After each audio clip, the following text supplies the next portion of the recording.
Hi guys, এই ঠান্ডায় তোমরা কেমন আছো? আশা করি খুব ভালো আছো। তোমাদের শীতের অনেক শুভেচ্ছা। শীতকাল কিন্তু দারুণ। হ্যাঁ, দেখো আমরা চলে গেছিলাম ঘুরু করতে, আর গিয়েই দেখি কত ফুল। বলো তো আমরা কোথায় এটা জানো? ট্রেন ধরতে এসেছিলাম। কোথায় যাব?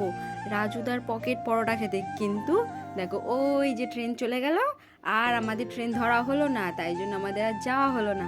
তারপরে চলে গেছিলাম আমরা স্টেশনে একটু চা খাওয়ার জন্য, কিন্তু গিয়ে দেখি কোথাও চা নেই। আমি তো অবাক। তারপরে দেখো চাঁদ মামাকে দেখতে দেখতে আমি চলে আসলাম, আর দুঃখের শেষ নেই, কিচ্ছু খাওয়ার পেলাম না। কি করব, ট্রেন ফেল করেছি, রাজুদার পকেট পরোটা আর খেতে যাওয়া হলো না। তারপরে চলে এসেছিলাম একটা রেস্টুরেন্টে খাওয়ার জন্য।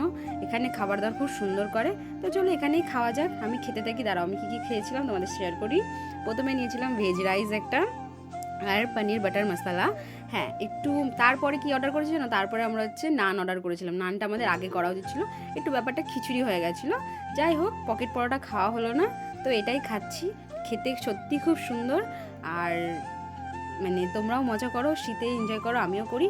চলো টাটা। তোমরা কে কে গেছো দাদার পরোটা খেতে অবশ্যই জানিও।